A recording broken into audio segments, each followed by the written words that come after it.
Welcome back to Montana this morning, everyone. We welcome Senator Steve Daines onto the set with us this morning. Good to have you here. It's been a busy time in Washington, D.C. Most recently, the latest spending bill is waiting for the president's signature. Now, sounds like there's about $4 billion shy of what he wanted for border security, but he's not disappointed. You're not disappointed. I'm hearing it's being called a down payment now. Tell us about that. I think the president characterized that about right.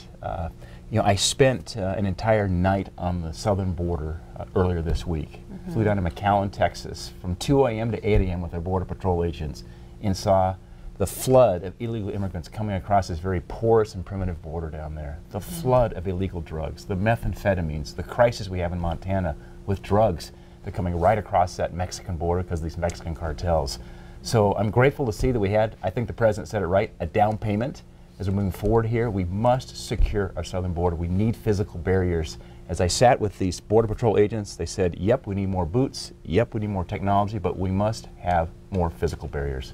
All right, and I also wanted to ask you about something else waiting for the president's signature. Some of the spending, including the Land and Water Conservation Fund, Montana is going to get a cut of the pie as well. What changes will we see once it gets the president's signature? Well, I'll tell you, the good news is we permanently reauthorize this Land and Water Conservation Fund. Very important conservation fund for Montana.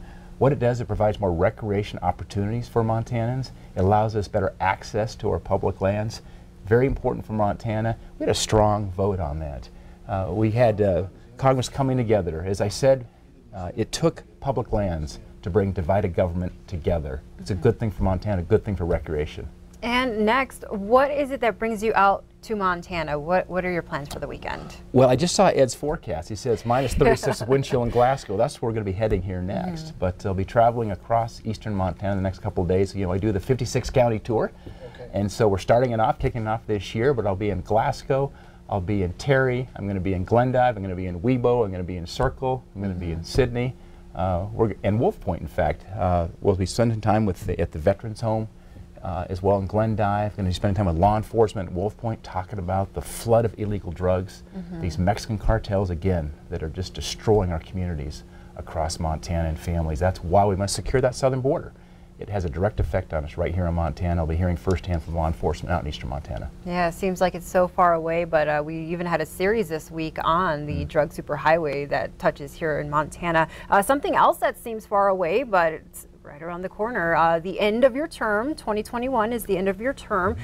We are already hearing talks about election next year. So what are your thoughts? Are you thinking about running for re-election? Where are you at on that? Yeah, well, it's been one of my highest honors to serve the people of Montana in Washington, D.C., in the United States Senate. And we're planning to run for re-election in 2020. So we'll be working on a campaign when the time is necessary. But for now, it's the most important thing I can do is get out all over the state and listen to what's on the minds of the people of Montana. All right, there you have it. Well, Senator Daines, thank you so much for joining us here in studio this morning. We appreciate your time. You travel safe. Do your best to stay warm. Thank you. Will do, Victoria.